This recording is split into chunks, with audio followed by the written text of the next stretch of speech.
2000년 전 주님은 죄로 인한 저주로 죽음이 결론인 이 땅에 영원한 생명을 가지고 오셨습니다. 가방이나 박스의 영생을 가지고 온 것이 아닙니다. 당신의 몸 안에 영원한 생명을 가지고 오셔서 십자가로 깨트리시고 부활로서 보여주셨습니다. 그로부터 누구나 예수님을 구주로 믿기만 하면 영원한 생명을 얻게 되는 복음의 시대, 즉 은혜의 시대가 활짝 열려진 것입니다. 사람에게는 영원히 살고픈 욕망이 있습니다. 평소에도 죽음을 무서워하지만 죽음이 시작되면 더욱 영원한 생명에 갈급해합니다. 그러므로 생명의 주이고 목마른 사람들은 구주이신 예수님을 만나야만 합니다. 그럼 은혜를 입을 수 있습니다. 예수님을 만난 안전뱅이가 일어나고 소경들이 눈을 뜨고 중풍병자와 문둥이가 나음을 입고 귀신 들린 자들이 자유를 얻었습니다.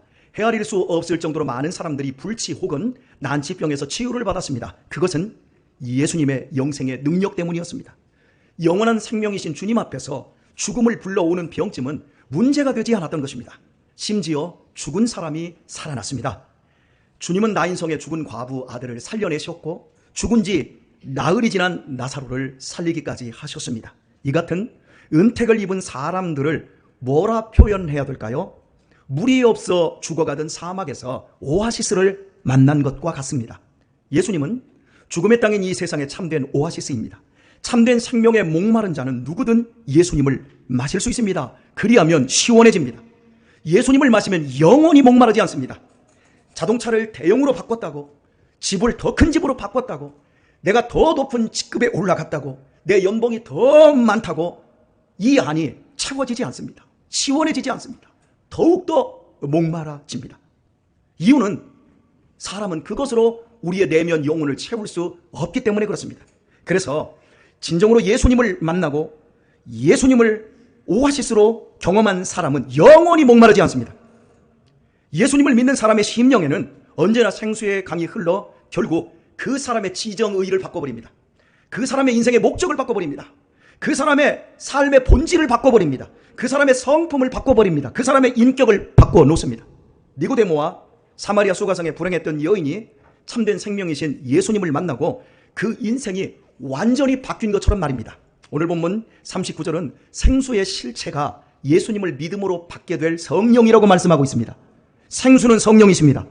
예수님을 구주로 믿음은 단순히 지성적인 사고에 의해 내가 믿기로 결심한 상태가 아님을 본문이 말씀하고 있는 겁니다.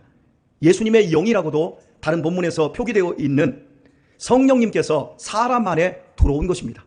내 안에 들어왔는데 내 안에 성령님이 계신 줄을 모릅니다. 내 안에 영생이 들어왔는데 영생이 있는 줄을 몰라서 요한복음을 기록한 이유를 너희 안에 영생이 있음을 알게 하려고 이 말씀을 기록했다 할 정도입니다. 여러분 안에 성령님이 계십니다. 제 안에 성령님이 계십니다. 내가 느끼든 느끼지 못하든 내가 예수님을 구주로 믿고 있다, 참된 구주로 믿고 있다면 내 안에 성령님이 계신 겁니다. 성령님은 말씀을 깨닫도록 역사하는 일을 합니다. 어느 누구도 성령님이 아니고는 말씀을 영적으로 깨닫지 못합니다. 예수님을 절대로 믿지 않습니다. 물론 아멘도 할 수 있습니다. 물론 예배의 자리에 앉아 있을 수도 있습니다. 그리고 믿는 것처럼 할 수도 있습니다. 이 안에서 찬양인도 멋지게 할 수 있고요. 여기에서 설교도 강론할 수 있습니다. 그러나 진짜 예수님을 내 구주로 믿게 하는 그 일은 오직 성령님만이 하십니다. 어느 누구도 성령이 아니고 말씀을 영적으로 깨닫고 예수님을 믿는 일은 없습니다. 그러므로 예수님을 참으로 믿는 것과 성령님을 받은 것은 똑같은 말이고, 예수님을 믿는 사람은 성령의 사람이고 성령의 사람은 예수 믿는 사람인 겁니다. 39절 가로 안에 예수께서 아직 영광을 받지 못하신 거로 성령이 아직 저희에게 계시지 아니하시더라는 이 말씀은 다음 시간에 살펴보기로 하고, 오늘은 배에서 생수의 강이 흘러난다라는 부분을 살펴보도록 하겠습니다. 따라서 합시다. 믿음의 자리는 마음이다. 한문으로요, 믿음의 좌소는 마음이다 그럽니다. 이해하셨지요? 자, 로마서 10장 10절을 보면 사람이 무엇으로 믿어? 무엇으로 믿어 의에 이루고 입으로 시인하여 구원을 얻느니라? 마음으로 믿는다 그럽니다. 이렇게 성경은 정확하게 우리의 믿음의 자리를 마음이라고 말하고 있습니다. 그런데 질문입니다. 왜 주님께서는 마음이 아닌 배에서부터 생수, 성령이 흘러나간다고 말씀하고 있을까요? 이것이 오늘 우리가 살펴보아야 할 말씀이에요. 다시 한번요. 믿음의 자리는 분명히 우리의 마음이에요. 그런데 예수님은 믿음의 자리에서 역사하시는 성령님이 왜 배에서부터 시작한다 말씀하고 있을까요? 정신 영역에서 머리 좋은 것과 마음 좋은 것을 구분할 수 있습니다. 머리가 좋은 것은 지식이 많거나 정보가 많아서 그것을 또한 활용을 잘한다는 의미이고, 마음이 좋다는 것은 착하다는 의미입니다. 맞죠? 대답 들으라. 무서워. 다시 한번요. 머리가 좋은 것은 지식이 많거나 지식 활용을 잘한다는 의미이고, 마음이 좋다는 것은 착하다는 의미입니다. 맞죠? 자, 물어보겠습니다. 지식은 어디에서 나옵니까? 손으로 한번 가르쳐 보세요. 지식 활동은 어디에서 합니까? 손으로 한번 가르쳐 보세요. 빨리 순종하세요.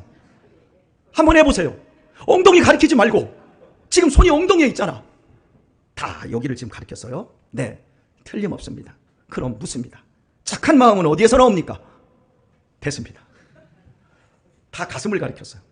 사실 마음의 자리도 가슴이 아닌 머리입니다. 지정의, 감정, 의지, 지식뿐만 아니라 감정, 우리의 의지, 이 영역이 뇌의 활동인 거예요. 여기 가슴에는, 여러분이 마음이라고 했지만 이 가슴에는 마음이 없어요. 폐와 심장밖에 없어요. 그럼에도 우리는 마음의 자리는 가슴이라고 철떡같이 믿습니다. 이것이 우리의 문화입니다. 인도 사람들은요, 정신과 영혼이 발바닥에 있다고 여깁니다. 그리고 돼지, 모든 만물의 어머니인 돼지와 밀착하게 있으려고 신발을 안 신어요. 이게 문화예요. 각 나라마다 달라요. 그러면 유대인들이 가진 이런 지정의에 대한 생각은 어떨까요? 유대인들에게 지적인 근거, 즉 생각하고 사색하고 추론하는 정신의 기능은 여기 머리가 아니라 심장이라고 합니다. 심장이 나를 날마다 교훈한다 그러잖아요. 교훈한다고 할 때 왜 심장이 나를 왜 교훈해요? 지식, 추론하고 정보를 자꾸 주는 거예요. 그 말로 쓰고 있는 거예요. 그리고 웃고 울고 감격하고 통곡하는 감정의 요소는 배에 있다고 여겼어요. 이 배. 그러므로 성경에서 심령이라는 단어가 나올 때 우리는 심령하면 가슴을 가리키지만 유대인들은 자기의 배를 만져요. 배가 심령이에요. 기쁨과 슬픔과 즐거움과 고통, 갈등, 아픔, 모든 감정을 느끼는 것이 이 배란 말이에요. 이런 문화적인 배경에서 주님은 성령의 역사로 인한 당신을 믿는 기쁨과 감격이 배에서부터 흘러나온다 말씀하고 있어요. 성령의 역사와 내주하심을 느끼고 또 그것의 출발점이 배라는 부분을 주목하여 말씀을 조금 더 확장해 보겠습니다. 여기 가슴에는 숨을 들이마시고 내쉬는 폐 기능과 피를 순환케 하는 심장 기능이 있습니다. 합쳐서 심폐 기능이라고 합니다. 단 한순간도 정지하면 안 됩니다. 우리가 잠자고 있어도 이놈은 쉬면 안 됩니다. 만약 심폐 기능이 멈추어서 2분이 지나면 거의 생명과 직결됩니다. 3분 넘으면 죽습니다. 그러나 우리의 배는 어떻습니까? 위, 소장, 대장, 간, 방광, 쓸개는 잠깐 멈추어도 생명의 경각을 다투는 일은 없습니다. 도리어 밤에는 반드시 멈추고 쉬어야 합니다. 아니, 멈추고 쉬게 해줘야 우리의 건강이 더 좋습니다.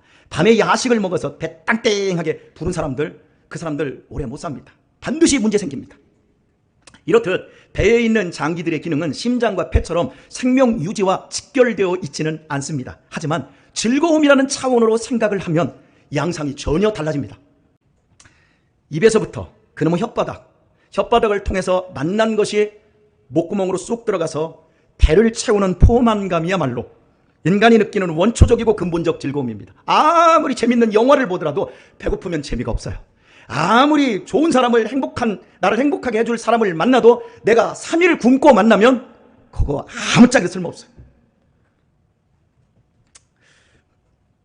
먹지 못하는 고통, 그것 역시 원초적 고통을 제공합니다. 아버지, 우리 한번 치킨 한번 먹자. 안 먹는다고 하면 이제 그때부터 고통이 시작되는 거죠. 우리 교회 학살자가 있어요. 아시죠? 학살자. 닭을 학살하는 친구가 있어요. 이 친구에게 닭을 안 주면요, 괴로움이 큰 거죠. 배야말로 우리의 감정을 유발하는 가장 중요한 것입니다. 이런 이유로 사람이 먹고 마시는 것은 이 세상에서 첫 번째 즐거움이 되는데 성경이 이렇게 증거합니다.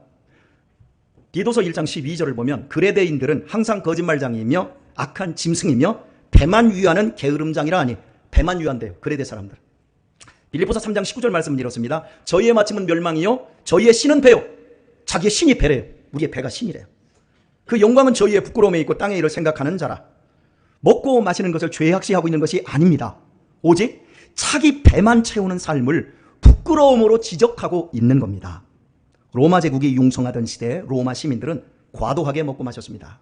밤마다 연회를 열고 먹고 마시는 일을 계속하고자 구토제를 먹고 토한 후에 또 먹었습니다. 강아지처럼 개처럼 먹고 토하고 계속 먹으려고. 그리고 자기 집안에 있는 노예들은 굶겼습니다. 자기들만 먹었어요. 그들은 진정 자기 배를 자기 신으로 삼았습니다. 이는 로마인들뿐만 아니라 현대인은 물론하고 돈 있고 힘 있는 자들의 자연스러운 현상이었습니다. 그러니 오늘날에는 먹방이라는 신종어와 방송 프로가 생길 정도입니다. 이건 부끄러운 우리 시대의 자화상을 얘기하고 있는 거예요. 그런데 그게 재밌다고 하고 있는 거예요.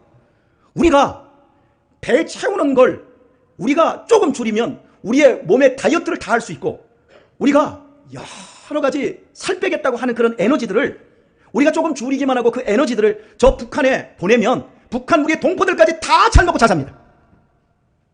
그러니까 우리가 살이 찌고 우리가 너무 많이 먹어서 이렇게 죽어가고 있는 우리 시대는 이런 먹방이라고 하는 것 들을 때마다 부끄러움으로 느껴야 되는 거, 재미로 느끼는 거예요. 야, 너 짜장면 8그릇 먹는다며? 여러분, 인간의 기쁨의 원천은 배에 있습니다. 배를 채우는 것은 죄가 아니에요.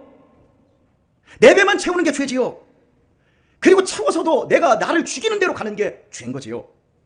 배를 채우는 것은 하나님이 주신 기쁨의 시작점이에요. 먹는 것과 관련된 성경 말씀을 조금 더 보도록 하겠습니다. 전도서 2장 24절을 보면 사람이 먹고 마시며 수고하는 가운데서 심령으로 낙을 누리게 하는 것보다 나은 것이 없나니 내가 이것도 본즉 하나님의 손에서 나는 것이로다. 하나님의 손에서 3가지가 나와요. 첫 번째, 사람이 먹고 마시는 게 나와요. 그리고 수고하는 가운데 수고가 나와요. 일이 나오는 거예요. 그리고 심령으로 낙을 누리는 거예요. 이 3가지가 하나님으로부터 나오는 거예요. 그리고 전도서 3장 13절을 보면 사람마다 먹고 마시는 것과 수고함으로 낙을 누리는 것이 하나님의 선물인 줄을 또한 알았도다. 먹고 마시는 것 하나님 선물이에요. 동시에 수고하는 것, 그것이 하나님의 선물이라는 거예요. 먹고 마시고 수고하는 가운데서 심령으로 낙을 누리는 모든 것, 그 심령이 어디예요? 가슴이 아니라 배예요. 배. 성경에서 나오는 심령은 배를 의미하는 거예요. 먹고 마시며 수고하는 가운데서 배로 낙을 누리는 모든 것이 누구의 손에서 나와요? 하나님의 손에서. 그리고 하나님의 선물입니다. 그리스를 대표하는 소설가이자 시인인 니코스 카잔차키스의 그리스인 조로바의 이런 장면이 나옵니다. 조로바가 그의 두목에게 이런 말을 합니다. 두목! 잘 들으세요. 두목! 육체에는 영혼이라는 것이 있습니다. 그것을 가엾게 여기셔야지요. 두목, 육체에 먹을 것을 좀 주어요. 뭘 육체에 먹이세요. 육체란 짐승 같아서 먹이지 않으면 언젠가는 길바닥에 영혼을 팽개치고 말 거라고요. 당시에 세계적인 기독교가 2개였습니다. 로마 캐톨릭과 그리스 정교회였어요. 이 사람은 지금 그리스 정교회 사람이에요. 그래서 당시에 기독교인들의 삶을 비꼬고 있는 거예요.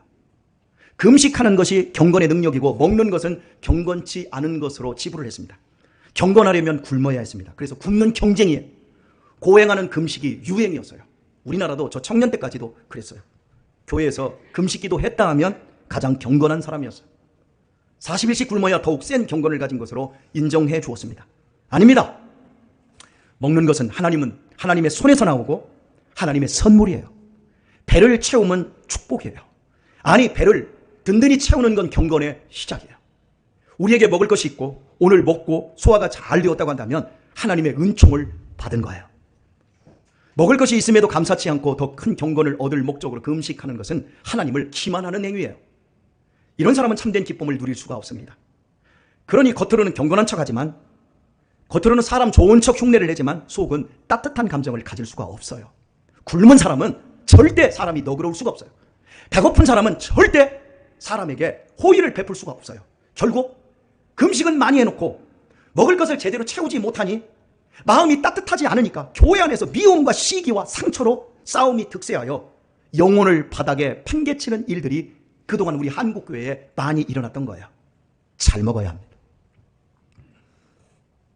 그러나 먹는 만큼 수고해야 됩니다.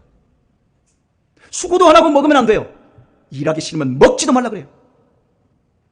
물론 지금 수고 안 하고 드시는 우리 연세 드신 어르신들 그동안 일 많이 했으니까 그냥 수고하지 마시고 드시기를 바랍니다. 어르신들은 먹는 것 자체가 수고예요. 소화도 안 되고 괴로우니까. 예? 우리 내 젊은 사람들은요, 먹는 만큼 수고하기를 바랍니다. 일한 만큼 먹으세요. 그리고 중요한 겁니다. 혼자 먹지 말고 함께 먹으세요. 우리 한국교회는 신앙을 관념적이고 추상적으로 생각하기를 좋아합니다. 은혜 받았어. 자기 가슴 뜨거운 것으로 끝이에요. 은혜 받은 걸로 끝이에요. 좋아가지고 날 때 막 가슴만 뜨거워진 거예요. 참된 하나님의 은혜는 이 가슴 뜨거운 것이 배로 가요. 아니, 배에서 진짜 은혜가 시작돼요. 우리의 배는 하나님의 은택을 직접 감각하고 느끼고 맛볼 수 있게 해줍니다. 하나님께서 우리에게 먹을 것을 주시고 함께 먹을 사람을 주시고 먹으면서 서로의 존재를 선물처럼 생각하는 시간과 공간을 주신 것이 우리의 생애의 가장 원초적인 은혜입니다. 우리 집에 쌀이 있습니다. 우리 집 냉장고에 꽉꽉 들어찬 부식거리가 있습니까? 하나님의 은혜가, 하나님의 만나가 우리 집에 지금 꽉꽉 들어차 있는 겁니다. 아멘들을 안 하시네. 하나님이 우리에게 은혜를, 은택을 충분히 주신 거예요. 우리에게 구체적으로 채워주신 거예요. 그 안에서 먹고 하나님을 감격하기를 바랍니다. 오늘 내가 세 끼를 먹고 마시고 소화 잘 시키고 있다면 하나님의 엄청난 은혜입니다. 가장 중요한 은총을 받고 있는 것입니다. 우리에게 지금 두 분이 먹지를 못해요. 우리 민장님까지 세 분이죠. 한 분은 뭘 기름지게 먹으면 옆구리 소장이 막혀버려요. 벌써 병원 2번 갔어요. 그래서 먹을 때마다 배가 좀 옆구리가 결리다 그러면 못 먹어요. 또 한 분은 오래됐어요. 목근육 식도에서 넘기고 조금 넘기면 돌아다녀야 돼요. 못 드세요. 여러분 아세요? 먹는 걸 제대로 못 먹으면 우리의 삶의 기쁨, 삶의 질은 팍 떨어집니다. 그러니까 여러분이 먹고 넘길 수 있고 소화가 된다면 엄청난 하나님의 은총이라고 믿으시길 바랍니다. 이게 거기서부터 우리의 은혜, 기쁨이 출발을 하는 거예요. 우리가 의식도 못하지만 매일같이 이런 은혜로 우리를 지켜주신 하나님이 앞으로도 우리의 생이 끝나도록 우리를 그렇게 지켜줄 것입니다. 분명합니다. 지금 먹고 마심과 건강이 내 영혼의 안정감과 기쁨과 감사로 가지 않는다면 헛믿고 있는 겁니다. 기독교 신앙은 뜬구름 잡는 이야기 아닙니다. 인간에게 수고하여 먹고 마시는 것보다 그런 가치보다 고상한 것이 없습니다. 교양이 배에서 나옵니다. 인격이 배에서 나옵니다. 좋은 신앙 배에서 나옵니다. 훌륭한 사람 배에서부터 시작됩니다. 아무리 좋은 사람도 며칠 굶겨놓으면 도둑놈이 되고 포악해집니다. 은혜는 배에서 시작됩니다. 우리 교회에서 최고 좋은 사람들이 장로님들이거든요. 우리 장로님들의 훌륭함 역시, 좋음 역시 배부름에서 기인해요. 그래서 저는 당회를 항상 밥 먹고 합니다. 줌으로 지난 3년 동안 당회를 해도 꼭 밥 먹고 저녁 8시 이후에 합니다. 그리고 당회하기 전에 반드시 묻습니다. 한 사람 한 사람. 식사하셨어요? 식사 안 했다고 하면 당회 안 하려고요. 4년 전에 오후 예배 끝나고 재직이 뭔가를 제가 설명을 하고 그날 우리 교회에 승용차 엑센트를 사고 여러분에게 재직회를 했지 않습니까? 그때 한 분이 얼마나 설쳤습니까? 너무너무 설치니까 막 분위기가 막 싹 하고 목사가 소나타도 안 사고 아반떼도 안 사고 제일 나쁜 차를 타겠다고 그걸 사놨는데 그걸 가지고 얼마나 뭐라고 했어요? 그러자 너무 과해지니까 민장로님께서 일어나셔서 그때 정리를 해주셨어요. 만약 그때 민장로님이 정리를 안 해주셨으면 아마 제 성질에 끝까지 갔을 것 같아요. 그러면 그때 아마 난리 났을 수도 있어요. 모두 배고파서 그랬던 거예요. 그 이후로 절대 배고픈 상태에서 공동의회나 재직회 저 안 합니다. 앞으로도 안 할 거예요. 다 빵빵하게 먹은 다음에 할 거예요. 은혜는 배에서 나와요. 할렐루야. 이제 좀 아실 것 같아요, 여러분. 예수님을 믿음으로 영생을 얻고 성령을 받았는데 왜 기쁨이 배에서 흘러나와야 되는지 아시지요? 눈치채셨지요? 불신자들은요, 배만 위하여 먹다가 짐승처럼 죽지만 성령을 받은 우리는 평생 먹으면서 그리스도의 성전으로 완성되어 가는 거예요. 여러분이 주의 깊게 살펴보시면 아시겠는데요. 짐승들과 사람과 먹는 방법이 다르고 먹음의 차원이 전혀 다르다는 걸 느끼실 겁니다. 짐승들은 자기 목구멍 크기에 맞게 들어갈 수 있는 크기만 되면 통째로 삼켜버립니다. 뱀은요, 턱관절이 벌어지잖아요. 통째로 삼켜요. 버마 비단뱀이 악어를 삼켜서 터져서 죽잖아요. 목구멍으로 넘길 수 있으면 다 넘겨버려요. 그런데요, 뱀만 그런 게 아니에요. 여러분이 집에서 키우는 개, 수양관에 가보면 타니와 설기가 있어요. 제가 가끔씩 우리 집에 있는 생선이나 이런 걸 가지고 가요. 그리고 주면요, 입에다 탁 넣는 순간 목구멍으로 넘을 수 있는 꿀꺽해요. 먹으면서 목사님 고마워요, 감사해요. 제가 가져가서 주면 그래도 장로님이나 권사님이 좀 봐야 되는데 볼 시간도 없어. 던지면 그냥 막 공중에서 다 채먹어버려요. 그냥 삼켜버려요. 짐승들이 맛보는 거 봤어요? 음미하는 거 봤어요? 식감을 느껴요? 없어요. 그냥 꿀꺽꿀꺽 삼켜버립니다. 그러나 사람은 씹습니다. 음미합니다. 맛을 느낍니다. 그리고 분위기를 만듭니다. 무엇보다도 중요한 것은 사람은 혼자 먹지 않습니다. 누구와 먹느냐를 굉장히 중요시합니다. 사람은 먹으면서 동지가 되고 먹으면서 추억을 만듭니다. 예를 들어 볼까요? 여러분이 먹은 음식 중에 최고 맛있는 음식을 하나 생각해 보세요. 자, 그리고 또 한 가지, 여러분이 알고 있는 맛집이 있지요. 그 맛집을 한번 생각해 보세요. 그러면 내가 최고로 맛있는 음식이 짬뽕이다 그러면 짬뽕하면 짬뽕만 생각납니까? 짬뽕을 함께 먹은 사람도 생각납니까? 절대 맛집을 혼자 가는 사람은 없어요. 우연찮게 맛집을 내가 들어가서 먹어서 혼자 먹는 경우는 있어도 내가 맛집을 안다 그러면 어떻게 하죠? 반드시 사람과 가요. 동지와 함께 가요. 누군가와 함께 가요. 그래서 반드시 먹는 것은 추억과 함께 갑니다. 저는 냉이국을 대할 때마다 제 어머니가 생각납니다. 어머니가 냉이국을 너무너무 좋아하셔서요. 개떡하면 김경순 권사님이 생각납니다. 찜닭하면 이민자 권사님이 생각나고, 녹두전하면 신영순 권사님, 식혜하면 김동래 권사님, 삼계탕하면 윤석화 권사님, 보신탕하면 황병순 권사님, 한 달에 한두 번씩은 사다 주세요. 오징어 채볶음과 갱식이 하면 박정숙 권사님, 누룽지는 고명자 권사님, 족발하면 천병희 권사님, 미역국은 이진남 권사님. 큰일 났네. 이렇게 하다 보니까 이름 안 불린 권사님들이 몇 분 계시네. 시험 들지 말고 분발하세요. 아직 젊으니까 이 다음에 한 4년 있다가 제가 다시 한번 불러드리겠습니다. 제가 호명한 이분들에게, 그분들은 저에게 음식을 주었는데 저는 음식으로 기억하고 있는 게 아니라 사랑과 추억으로 기억을 하고 있는 거예요. 배가 믿음과 사랑을 기억하고 있는 장소인 거예요. 이처럼 성령의 감동은 배에서 먼저 감격합니다. 영생의 기쁨은 먹는 것으로부터 시작됩니다. 아멘을 우리 엄채경 장로님 한 번만 하셔서. 영생의 기쁨은 먹는 것으로부터 시작되는 거예요. 여러분이 이런 설교를 안 들었기 때문에 지금 아멘을 못해요. 그런데 우리 한번 제대로 생각해 보란 말이에요. 자, 그런데 로마서 14장 17절 말씀은 이렇습니다. 하나님의 나라는 먹고 마시는 것이 아니요. 뭐라고요? 큰일 났습니다. 권목사 설교 이제 완전히 잘못된 설교라고 여러분이 지금 말하고 싶을 거예요. 하나님의 나라는 먹고 마시는 것이 아니요 오직 성령 안에서 의와 평강과 희락이니라 말씀합니다. 이 역시 먹고 마시는 것을 무시하는 말씀이 아니라 도리어 세상 사람들처럼 자기 배만 위하여 먹다가 죽는 짐승 되지 말고 너희가 거듭남으로 먹을 때마다 성령 안에서 의와 평강과 희락을 놓치지 말라는 얘기입니다. 배 채우기 위해서 먹는 거 아니고 내 배만을 위해서 먹는 게 아니고 의와 평강과 희락을 위해서 성령 안에서 먹으라는 거예요. 하나님이 나에게 가족을 주신 이유가 무엇입니까? 우리 아버지 엄마들 생각하세요. 하나님이 나에게 내 사랑스러운 자녀들을 주신 이유가 뭘까요? 우리에게 하늘 가족으로서 교회를 주신 이유가 무엇일까요? 수고해서, 아버지 엄마가 수고해서 자녀들과 함께 행복하게 먹으라는 거예요. 그러면서 하나님의 뜻을 이루는 좋은 추억을 이 땅에서 많이 만들라는 거예요. 교회는 하늘 가족입니다. 육신의 가족은 믿음 없으면 비극적으로 끝납니다. 믿지 않으면 누구는 지옥 가고 누구는 천국 가고 마지막에 비참하게 끝장나고 쫑나는 것이 육신의 가족이에요. 그런데요, 하늘 가족은 천국에서 영원히 삽니다.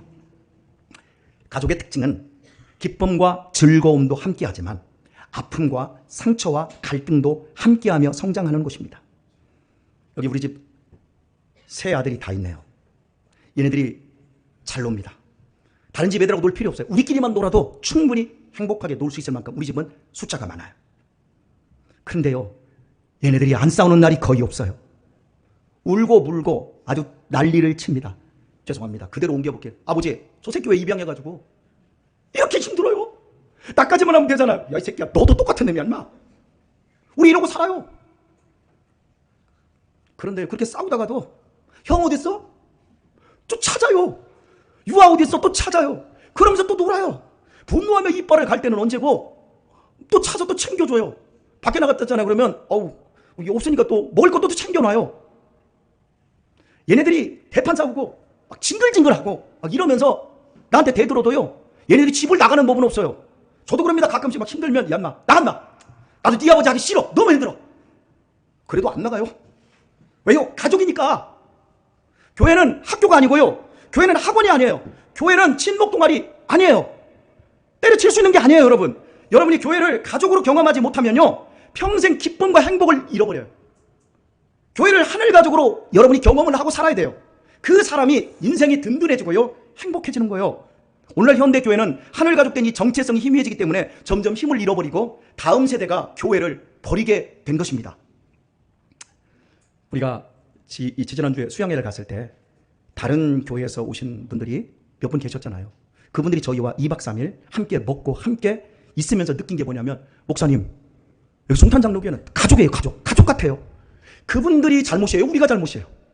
우리는 정상적으로 하늘 가족이 된 거고, 그 사람들이 경험하는 교회는 가족이 아니라 그냥 학원인 거예요. 학원 다니다가 더 좋은 학원 있으면 옮겨갈 수 있는 것. 그러니까 그분들에게는 기쁨이 없어요. 즐거움이 없으니까 남의 교회 수련회에 온 거예요.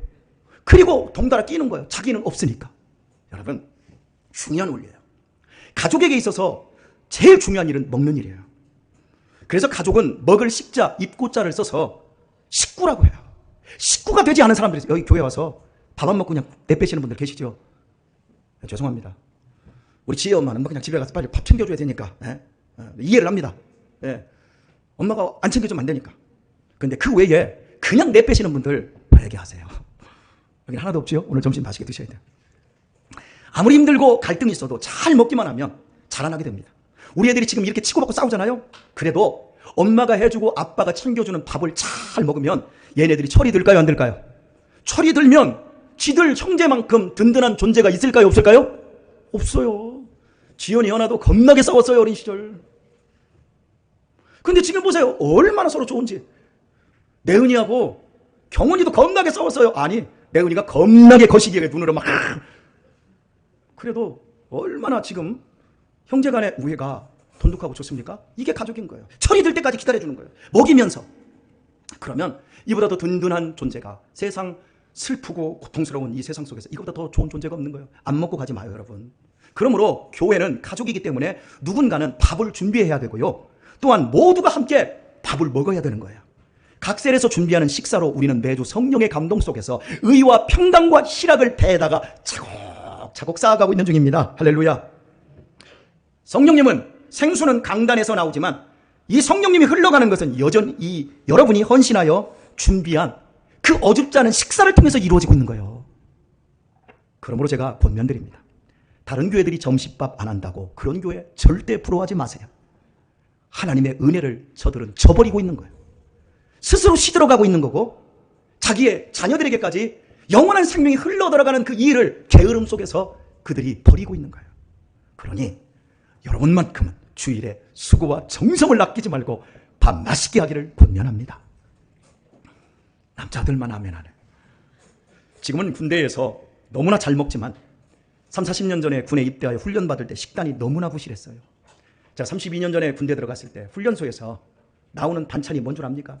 국, 그냥 누리끼리한 된장에 이 무가 들어가 있는데 무도 생채 썰은 것처럼 몇 개 집어넣고 거기에 두부 이런 거 한 2개 뜹니다.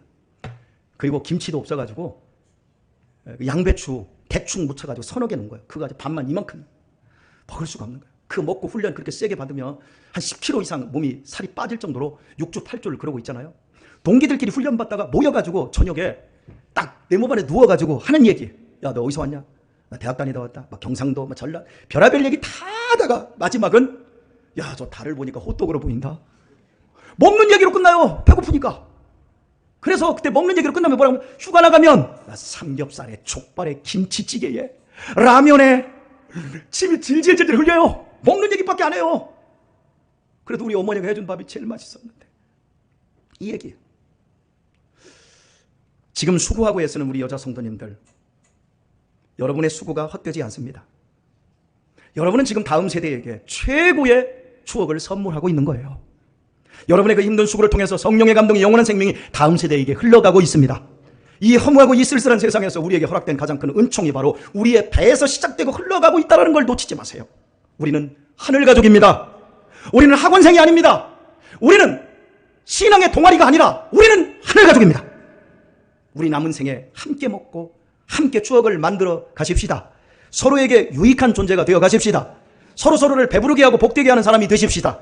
우리 함께 먹으면서 서로서로에게 좋은 사람이 되십시다. 사랑한다 하느니, 뭐 축복한다느니 입에 다른 사탕 발린 같은 그런 말 하지 말고 라면이라도 오뎅이라도 한 그릇 대접하는 사람이 되십시다. 우리 목사님 짱이요, 그런 말 하지 말고 그냥 해장국이라도 한 그릇 사주세요. 그게 좋아요. 10년 됐는데 목사에게 밥 한 번 사지 못한 분들 여기 계세요. 이름 부를게요. 지금부터. 받아 적어요. 이미경 권사님. 우리 이러면 참 우리의 삶이 얼마나 말뿐이고 가식이라는 게 다 드러나요. 우리가 서로에게 배를 채워주는 것이야말로 인간으로서 가치 있는 삶이고 그것이 하늘 가족된 교회의 영광인 거예요. 교회에서 가장 힘든 일을 여러분에게 말씀드리겠습니다. 교회에서 가장 힘든 일은 설교하고 밥하는 일이에요. 설교는 영적인 양식이지만 먹는 식사는 육적인 양식인 동시에 보이는 영적 양식입니다. 설교 준비가 얼마나 힘이 드는지 여러분 잘 모를 텐데요. 여러분이 밥 준비할 때 그 부담이라고 생각하시면 될 것 같습니다. 집에서 하는 밥은 그래도 잘 할 수 있어. 그런데 100명 가까이 먹을 밥을 준비하려면 머리 써야 되고 마음 써야 되고 이게 보통 부담이 아니죠. 이미경 권사님, 그렇죠? 이게 환장할 일이에요. 우리 지금 셀들이 늘 고민하는 게 이거 뭐 우리 박정숙 권사님, 우리 김경순 권사님 뭐 이런 분들은 이민자 권사님 일도 아니에요. 그런데 아직도 우리 젊은 권사님들은 이 밥하는 게 이 보통 스트레스가 아니에요. 정용희 집사님, 그렇죠? 힘든 일이에요.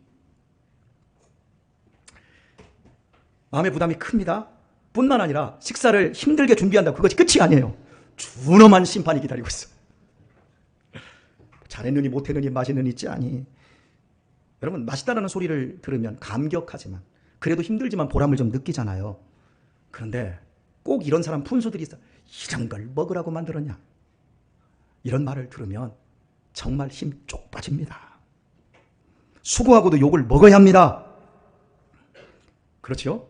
설교도 똑같습니다. 준비도 힘들고 여러분의 반응도 힘이 너무 들어요. 제가 이렇게 주일에 설교 준비하고 다 제가 영상 만들어서 새벽마다 제가 유튜브에 올려놓고 밴드에 올려놓으면 하루에 많이 들을 때는 그래도 한 100명이 듣고 못 들을 때는 한 4, 50명이 듣지요. 그런데 희한한 건 좋아요는 2개, 3개밖에 안 올라와. 여러분 그렇게 인색해서 제가 어떻게 설교를 준비하고 어떻게 영상을 올리는데 거기다가 좋아요 그거 하나 못 해줘요? 막 이름을 부르고 싶고 막 절규하고 싶어. 막. 내가 왜 이럴까? 여러분이 한번 해보시란 말이에요. 여러분은 주일에 2달에 한 번 정도 식사 준비해놓고서나 힘들어가지고 땀 뻘뻘 흘리면서 그렇게 힘들어하고 다른 사람이 맛없어다 짰다 그 얘기 한마디에 다음에 할까 말까 하는데 저는 일주일에 설교 8편씩 해서 다 올린단 말이에요. 그러면 우리끼리니까 여러분만이라도 목사님 맛있어요. 그리고 그걸 또 다른 사람한테 여기 맛있는 밥 있으니까 링크를 걸어주면 얼마나 좋아요. 아멘들을 죽어도 안 해. 할 줄들 모르는 할머니만 아멘 안 해. 이제부터 하루에 20개씩 좋아요를 꼭꼭 올려주시길 바랍니다. 여러분이 그렇게 하면 여러분들도 칭찬을 들어요. 대접을 받고자 하면 대접하시기를 바랍니다. 예, 그렇게 힘이 들어요. 그럼에도 우리는 해야 합니다. 그 수고의 과정 속에서 성령님이 감동을 하세요. 그리고 그 수고와 헌신과 참음을 아낌없이 쏟는 그 사람이 가장 먼저 은혜를 받아요. 우리 송탄장로교회에서 누가 가장 은혜를 많이 받고 가장 축복을 많이 받는 것 같습니까? 권혁철 목사예요. 설교 준비의 힘든 과정과 그 후를 준엄한 심판의 과정을 성실히 참고 인내하기 때문인 거예요. 여러분들이 준비하는 성실한 식사와 갈등을 참아내는 그것으로 여러분이 은혜를 먼저 받고 여러분이 먼저 성장합니다. 교회 사역에 있어서 가장 나쁜 것 돈으로 하는 거예요. 돈도 안 내는 사람은 뭐 아무 소망도 없고 교회 사역에 있어서 가장 나쁜 것 그것은 돈으로 때우는 거예요. 돈만 내고 아무것도 안 하는 것 그것이 가장 쉬운 방법이고 가장 나빠요. 가정에서도 자녀에게 부모가 밥을 안 해주고 밥을 안 챙겨주고 밥 써먹으라고 자녀에게 돈만 주는 부모가 제일 나쁜 것하고 똑같은 거예요. 그렇게 해서 자녀들의 건강과 처형을 망가뜨리는 부모가 얼마나 많습니까? 우리의 정성과 우리의 시간과 우리의 몸을 하나님께 드려야 합니다. 수고와 치욕과 갈등과 상처와 아픔을 참고 우리의 전 인생을 바쳐야 합니다. 그때에 내 안에 계신 성령님이 생수의 강을 터뜨려 주시고 내 배에서부터 흘러가서 내 다음 세대까지 적시게 됩니다. 오늘부터 밥 준비할 때 성령님의 역사를 흘려보내는 감격으로 임하시고 그것이 여러분의 복이 되기를 바랍니다. 일부 예배 때 오늘 식사 준비하시는 이 셀이 제 설교를 듣고 나서 탁 내려가면서 목사님 생수를 지으러 갑니다. 오늘의 말씀을 뵙겠습니다. 교회를 오래 다녔는데 예수 믿고 구원받고 성령님이 내 안에 계셔서 나를 기쁘게 하는 이것을 경험을 못하고 계시는 분들 계십니까? 두 가지 이유 때문입니다. 은혜를 머리와 가슴으로만 받고 고고한 척하는 교만이 첫 번째고, 두 번째는 누구 입에다 맛난 것 넣어주는 것을 안 하고 내 배만 채워서 그렇습니다. 하나 빼놨네요. 나박김치 하면 신학식 집사님이 생각나요. 추석 명절 때마다 나박김치 먹어요. 이제 며칠 안 남았어요. 기쁘잖아요. 신앙은 비장한 결심도 거대한 담론도 아니에요. 신앙은 가장 기본적인 인간의 욕구인 먹는 것으로 확인하는 겁니다. 혼자 내 배만 위하는 사람이 아닌 내 숙으로 서로서로의 배를 든든하게 채워줄 줄 아는 것, 그것이 기쁜 신앙생활입니다. 그러니까 권면합니다. 나라는 존재가 타인에게 웃음과 위로를 주고 만나고 싶고 힘을 줄 수 있는 사람이 되십시오. 그게 경건입니다. 그때의 이 고단하고 이 허무한 인생길에 배에서부터 나오는 성령의 기쁨이 우리의 삶을 살맛나게 만들 것입니다. 이렇게 서로가 서로에게 좋은 사람이 되시고 서로를 복되게 하며 서로를 든든하게 하며 하나님의 사랑을 맛보며 살 수 있기를 예수님의 이름으로 축원드립니다. 찬양하겠습니다.